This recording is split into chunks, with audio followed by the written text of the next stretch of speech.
Welcome to the Business Scholarship Podcast, interdisciplinary conversations about new works in the broad world of business research. I'm your host, Andrew Jennings.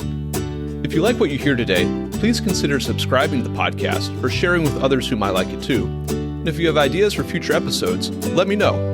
My email address is andrew@andrewkjennings.com, and I look forward to hearing from you.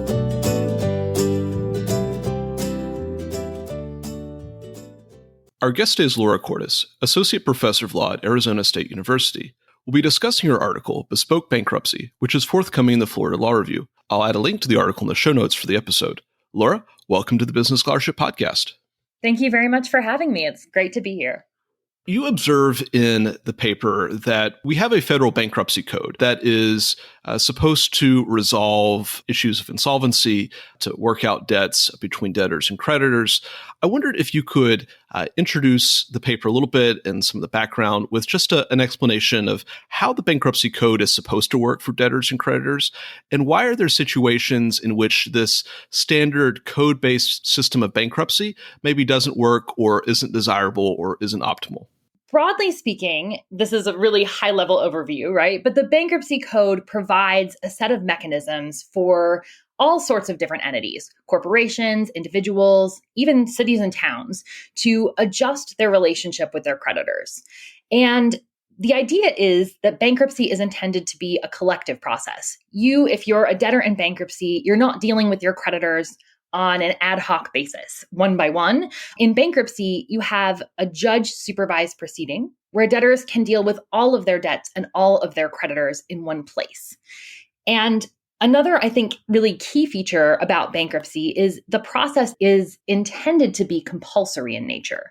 So that means that creditors, at least in theory, shouldn't be able to work around a bankruptcy to get a better deal. Now, of course, this is the ideal world of how bankruptcy is supposed to work. There are a few wrinkles in practice, but the general idea is the bankruptcy code and bankruptcy law provides a place for debtors to centralize their legal conflicts. It's a one-stop shop where debtors can say to creditors, these are the assets that I have, and this is how they're going to be divided. And that leads me actually to another key feature of the bankruptcy code, which is its priority scheme. So in theory, at least, a debtor's creditors should know where they rank in relation to each other with respect to their claims on the debtor's assets. Again, in broad terms, bankruptcy gathers all of a debtor's creditors together. It gathers all of a debtor's available assets together.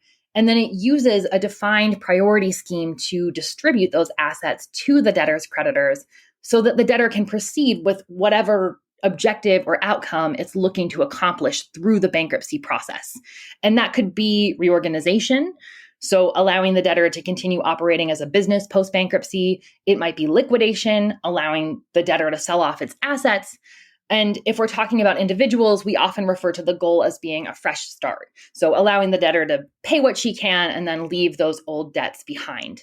So at least in theory, the bankruptcy code provides a coordinated process in federal court, that's federal bankruptcy court, that gives debtors the time and the space that they need to kind of figure out what's the best way to proceed. And figuring out that best way almost always relates to value maximization. So how can the debtor maximize its value for the benefit of its creditors? And again, broadly speaking, the bankruptcy code accomplishes this goal through the use of chapters. So debtors will choose the bankruptcy code chapter that they want or need to use based on largely the outcome that they want to get out of a bankruptcy proceeding. So if I'm a business and I want to use bankruptcy to reorganize, and I'd like to emerge from bankruptcy as a going concern, I'm likely going to choose Chapter 11, which is designed primarily for business reorganizations. If I want to liquidate assets instead, or maybe sell the business to someone else, I would choose Chapter 7. If I'm an individual and I have a steady income, I might use Chapter 13 to develop a plan where I can repay my creditors over time. Or I might use Chapter 7 to pay what I can to creditors through the assets that I have. And so you can kind of see from what I've just said that bankruptcy oftentimes provides multiple avenues for businesses and consumers to deal with their debts. And one of the points that I make in the paper is that the bankruptcy code is predominantly corporate and consumer focused. This makes sense because businesses and consumers are, I would say, far and away the dominant users of the bankruptcy system. We do sometimes see, for example, municipalities, cities, and towns filing for bankruptcy, but those numbers are dwarfed by the number of corporate and consumer filings that we see each year. And so what's happened is that over time, the business and the consumer portions of the bankruptcy code have become very well developed to the point that they have essentially become what I call sort of templates for how all bankruptcy should work under the code. This also makes sense because the bankruptcy code is designed to be widely applicable. It's a set of federal laws. And the idea would be Congress shouldn't have to jump in every time someone new files for bankruptcy to tweak the law to their particular attributes. So the bankruptcy code's processes, its chapters, are designed to be standardized or widely applicable. And most of the time, these processes work pretty well for most entities. However, and this is getting finally to the second part of your question, there are times when an entity might need relief that looks really different from the standardized mechanisms that the bankruptcy code provides.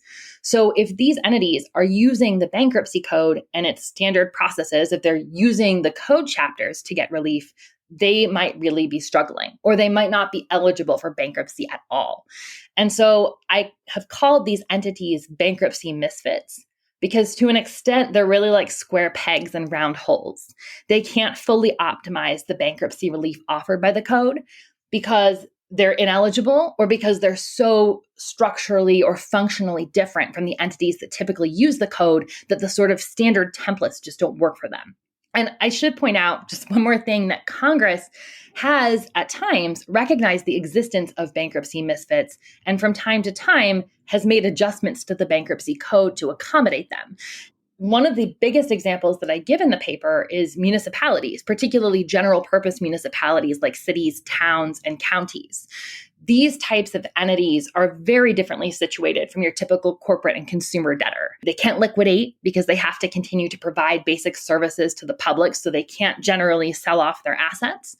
At the same time, they're also creatures of the state in which they're located. And so their financial distress, their financial situation more generally is pretty inextricably bound up with state law.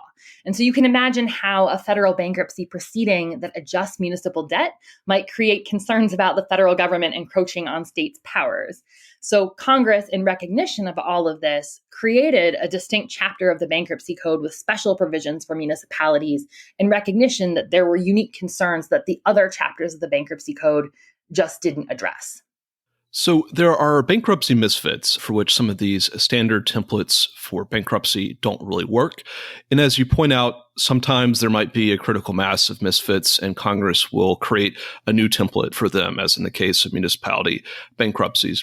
But you also note in the paper that Congress sometimes creates what you call bespoke bankruptcy provisions for situations in which code-based bankruptcy, these templates, they don't work for that particular entity.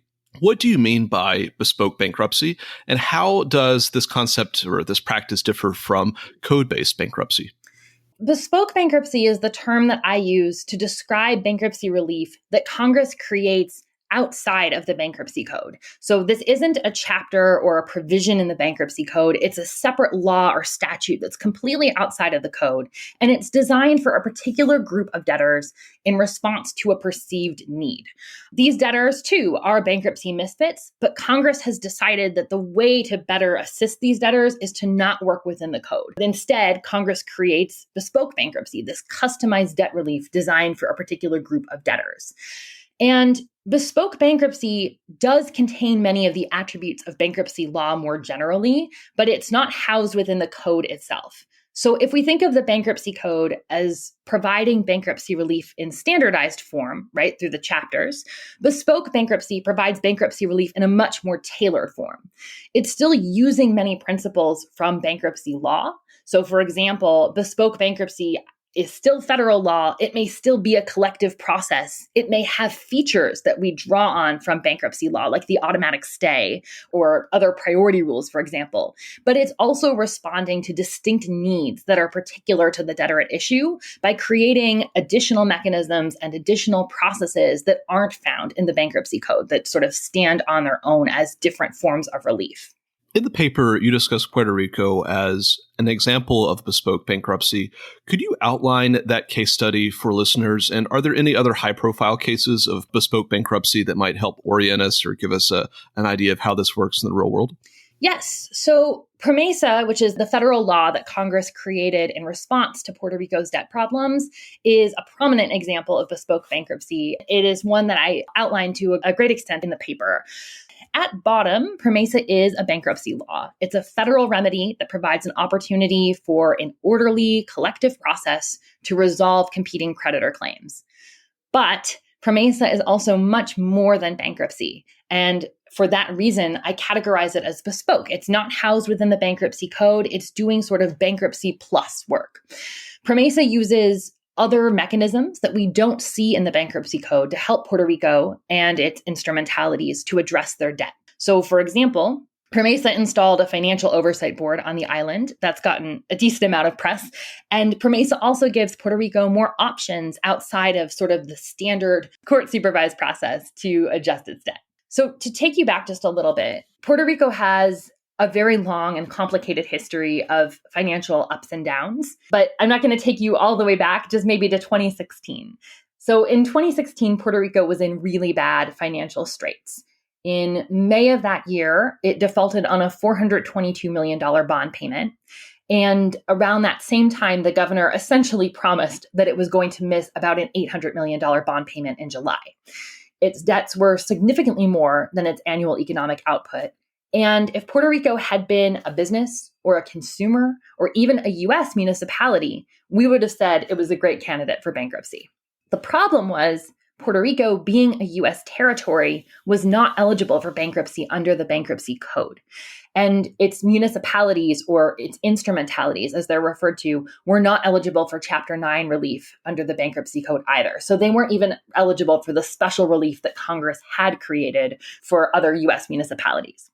So Puerto Rico was aware that this might be a problem. And in 2014, it enacted its own law, the Puerto Rico Corporation Debt Enforcement and Recovery Act. And the act created essentially a bankruptcy-like debt resolution process for its instrumentalities. Pretty much as soon as the act hit the floor, Puerto Rico's creditors objected to it strenuously. They challenged it, and the case went all the way up to the Supreme Court. So in 2016, the U.S. Supreme Court invalidated the Recovery Act, and the court said that the act was preempted by the Bankruptcy Code. Well, at the same time, the court also recognized that the bankruptcy code as currently constituted did not allow Puerto Rico to file for bankruptcy or any of its municipalities to file for bankruptcy. And so at this point, when the court issued its decision, it almost in the decision itself sort of hinted to Congress that it might want to think about amending the bankruptcy code to help Puerto Rico. And so in mid-2016, as Puerto Rico is going through these bond defaults, Congress acted. But it didn't amend the bankruptcy code. Instead, it passed PROMESA, which is the Puerto Rico Oversight, Management, and Economic Stability Act. And PROMESA provided customized debt relief for Puerto Rico and its instrumentalities. It did this by blending the traditional bankruptcy process with other mechanisms designed to help Puerto Rico. Title III of the Act provides for a court-supervised debt adjustment proceeding, which looks a lot like Chapter 9 of the Bankruptcy Code. But other provisions of the Act include different mechanisms. So there are provisions for collective creditor action to modify bond terms. The Act also created a board to oversee Puerto Rico's financial affairs. These aren't bankruptcy provisions. They're non-bankruptcy mechanisms that are sometimes used in other contexts to help distressed entities, but they don't come from the bankruptcy code.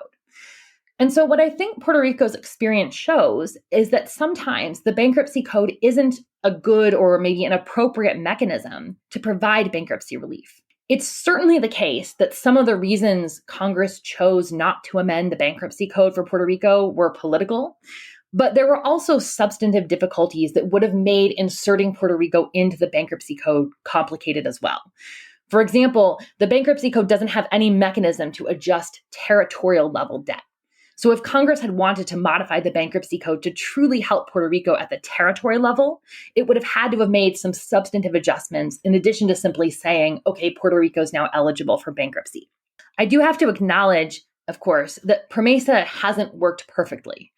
Puerto Rico's future is still uncertain, even to this day, about 4 years after it's been passed.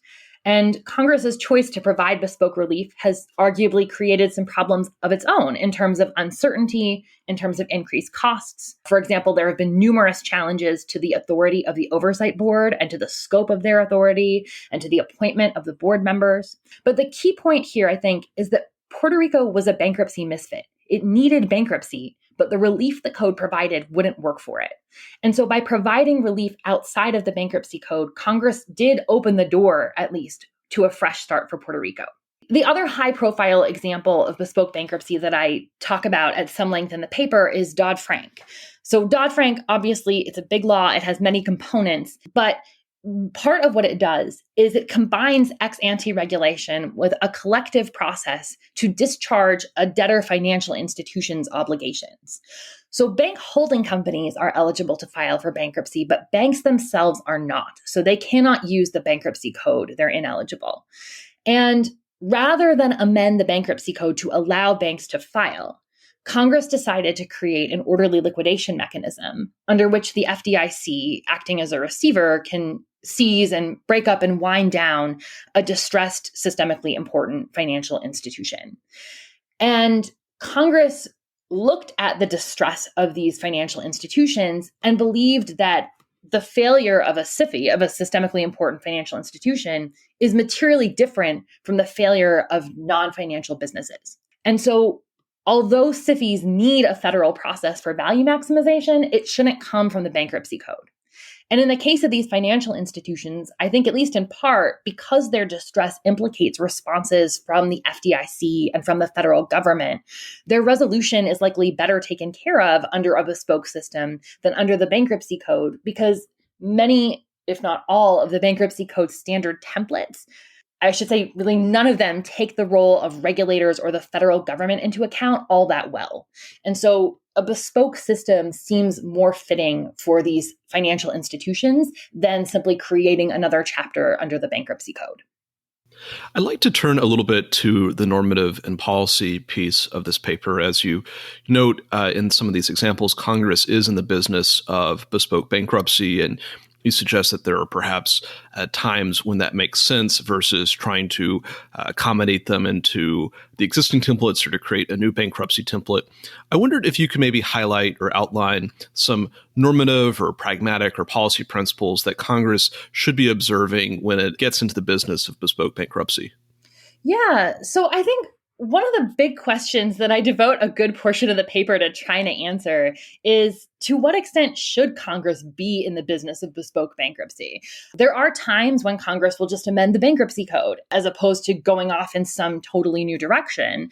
And so there are clearly multiple avenues that Congress can use to provide bankruptcy misfits debt relief. And so I come to the conclusion in the paper that use of bespoke bankruptcy ought to be limited. There are several reasons, but there are huge costs, both in terms of the resources needed to design and implement a bespoke system, but also in terms of the uncertainty that just comes with any bespoke system's execution. One of the benefits that we actually have with the bankruptcy code and its standard templates is predictability. The bankruptcy code has been around since 1978, and there's an understanding that if you go through a bankruptcy process, you have at least sort of a predictable universe of possible outcome. You don't have that with a bespoke system that's totally new. And so I think for that reason, we want to be cautious with our use of bespoke bankruptcy. There's also a concern that the concept of bankruptcy law itself sort of erodes the more bespoke we get. And what I mean by that is, by creating a specialized law for every entity that we think might need or deserve one, we risk making bankruptcy law itself less coherent. And that impacts other laws and other areas of the law. So for example, there are other areas of non-bankruptcy law that say, okay, if someone files for bankruptcy, then this happens. But if we don't know whether someone has filed for bankruptcy or not, that could really throw things off, I suppose. And so we want to make sure that bankruptcy law itself stays sort of coherent and that we're using the code for most things. At the same time, we have to acknowledge that bankruptcy isn't perfect, right? It's not all encompassing, and that bespoke bankruptcy can sometimes provide debt relief where none is otherwise available. And I think that's a benefit that shouldn't be lightly dismissed. So in the paper, I spend some time discussing factors to consider when deciding whether it's worth it for Congress to put together specialized legislation. As a baseline matter, I think it's important to ask whether the entity can liquidate its assets or whether it's societally important for it to remain viable due to the public nature of the goods or services that it provides. So Puerto Rico is a great example of an entity that really cannot just sell off its assets and try and move on. The territory and its instrumentalities provide essential goods and services to the Puerto Rican public. So asking it to sort of sell things off and move forward is essentially asking it to halt those important services. And so if the entity must remain viable due to its social importance, it might be a good candidate for bespoke bankruptcy. And that's because the bankruptcy code, and this is something I didn't touch on before, but I touch on in the paper, generally speaking, the bankruptcy code contemplates that debtors who use it will actually have a choice to either liquidate assets or reorganize. And so if we have a debtor or a potential debtor that lacks that choice, we might consider providing them with a bespoke system, one that's responsive to the fact that they cannot just turn tail and liquidate if a reorganization doesn't work out. But to my mind, that's only the threshold inquiry. Once we decide that a particular entity might be a good candidate for bespoke bankruptcy, we should also be asking some additional questions. So some of these questions are geared, at least in part, towards the concern about cost and expending resources. So we might ask, how many of these entities exist and how similar are they to each other? And here's where I kind of push on the definition of bespoke a little bit in the paper. Bespoke doesn't have to mean, and probably shouldn't mean, unique to one individual debtor, like just Puerto Rico. It simply means more tailored to the needs of a group of entities that resemble each other and for whom bankruptcy isn't a good fit. So we might consider, for example, a bespoke system for all U.S. territories. We should also ask how well the bankruptcy code works or could work for the entities at issue. So can we simply amend the bankruptcy code to accommodate these potential debtors? Or is there some hurdle that's preventing this? For example, if the entity at issue isn't currently eligible for bankruptcy code relief, why isn't it? What policy hurdles are standing in the way of eligibility? What legal hurdles are standing in the way? And how significant are these hurdles? How difficult are they to overcome? I also think it's worth asking whether the entity in question is particularly vulnerable to systemic risk or even exogenous shocks. And if we think that the entity in question isn't all that vulnerable, then perhaps it's not worth expending the effort to create a relief system for it, at least not at the current time, right? It might be something that we return to every couple of years and assess. The goal of all of this is to devise a system where we identify candidates that might be good for bespoke bankruptcy, but where we also situate those candidates within the larger reality that Congress has limited time, limited resources, limited energy to expend, and where we make sure that we're only moving forward with a bespoke system if it makes sense when assessed from multiple angles. What key takeaways would you like listeners to have from this conversation and from the article? One of the paper's key takeaways is that if you apply the factors I've just mentioned to governmental entities, such as states and maybe even municipalities, those entities may very well benefit from a bespoke system. And so I think this paper has something to say about the debate over whether states should file for bankruptcy. It doesn't tackle that question head on, but this is a question that comes up every so often. I think it came up recently last year when Mitch McConnell said something to the effect of, we should just let states go bankrupt. And so every so often it rears its head. Should states be able to file for bankruptcy relief? And if so, how do we do that? And I think this paper opens the door to the possibility of a unique kind of relief for states. And then I would say one of the biggest things that the paper kind of triggers for me, I guess, is a question about other entities that might need bespoke relief. So the goal of the paper is not to identify each and every possible candidate for bespoke relief, but to outline a process that we can take to identify these entities and to assess whether bespoke relief is worth the costs in a particular circumstance. And so I think a lot of work needs to be done to actually apply this process to particular candidates in the future. But the goal of the paper is to kind of give that framework. And then the only other thing I'll say is that for me, at least, this paper also raises questions about how much we want our bankruptcy system to handle and who we think deserves bankruptcy relief. I think particularly these days, we see bankruptcy being almost enlarged in many respects to accommodate problems and issues that maybe we don't typically think of as within the scope of bankruptcy law. Mass tort bankruptcies are something that come to mind, but I think there are other examples as well. And I think the possibility of bespoke bankruptcy implicates these larger issues about who should have access to bankruptcy and for what purposes, and also how much relief the bankruptcy system by itself can be expected to provide. These aren't questions that I answer in the paper, but I'm continuing to explore them, and they're definitely where I hope to focus my future work. Our guest today has been Laura Coordes, Associate Professor of Law at Arizona State University. We've discussed her article, Bespoke Bankruptcy, which is forthcoming in the Florida Law Review. I'll add a link to the article in the show notes for the episode. Laura, thank you for joining the Business Scholarship Podcast. Thank you so much for having me.